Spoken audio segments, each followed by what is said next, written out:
বর্তমান যে স্থানটিতে আমরা দাঁড়িয়ে আছি এটি দিয়াবাড়ি মেট্রো রেলের স্টেশনের নিচে। এই জায়গায় উত্তর সিটি কর্পোরেশনের পক্ষ থেকে কোনো হাট ইজারা দেওয়া হয়নি।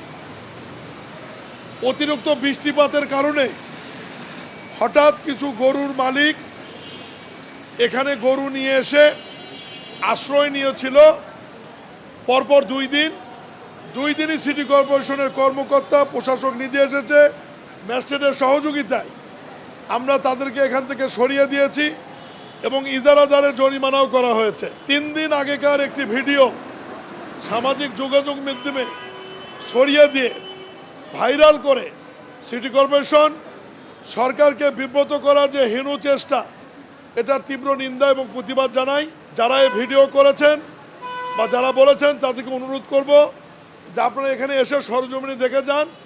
এই অঞ্চলের দিয়াবাড়ির যে নির্দিষ্ট পশুর হাট, সেটা এখান থেকে হাফ কিলোমিটার উত্তরে, যেখানে এখন গরু ক্রয় বিক্রয় বা পশু ক্রয় বিক্রয় চলছে। জায়গাটি আমরা পরিষ্কার করে দিচ্ছি এবং 2 পাশে আমাদের সিটি কর্পোরেশনের এবং আইন শৃঙ্খলার লোকজন অবস্থান করবে।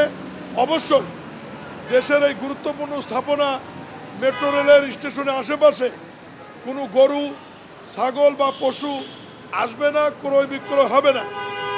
আমাদের অন্য কোনো মন্ত্রণালয়ের মন্ত্রী যদি ভুলবশত তথ্য না জেনে বলেন যে এটি উত্তর সিটি কর্পোরেশন ইজারা দিয়েছে, তাকে আমি বিনয়ের সাথে বলবো যে কোনো তথ্য না জেনে মিডিয়াতে কথা না বলবার জন্য অনুরোধ করছি।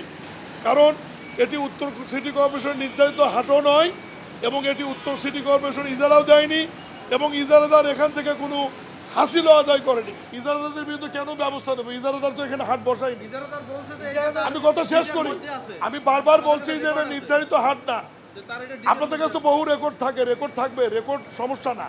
সমস্যা হচ্ছে যদি সরকার এবং সিটি কর্পোরেশন এই বাজারের ব্যাপারে আমরা অবস্থান নিতাম যে না এটা আমাদের নির্ধারিত বাজার, তাহলে আপনারা কথা বলতে পারতেন। আমি বলি গত পরশুদিন 25 তারিখে যখন প্রচণ্ড বৃষ্টি হয়েছে, এখানে কিছু গরু এবং ছাগল ছিল। আমার সাথে আমাদের সিটি কর্পোরেশনের সচিব, ম্যাজিস্ট্রেট, আঞ্চলিক নির্বাহী কর্মকর্তা সহ আমি এখানে এসে নিজে গরু ছাগলকে এখান থেকে সরিয়ে দিয়েছি। পরবর্তী সময়ে আমরা জানতে পেরেছি আবার কিছু কিছু মানুষ গরুর ব্যাপারীরা সহ এখানে এসছে। আমি রাত্র 1:30টার সময় এখানে এসছি।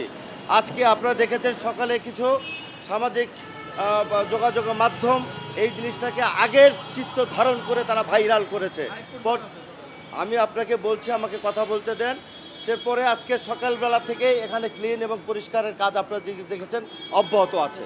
এখন একটা বিষয় হলো কি, একটা জিনিস দেখতে হবে। আগে মাননীয় মন্ত্রী বলেছেন এই জায়গাটা আমরা ইজারা দেইনি, এটা অবৈধ জায়গা। অবৈধ জায়গায় সিটি কর্পোরেশনের পক্ষ থেকে ইজারা দেওয়া হয় না। যারা এটা করেছে তাদের বিরুদ্ধে আমরা ব্যবস্থা নেওয়ার জন্য আইন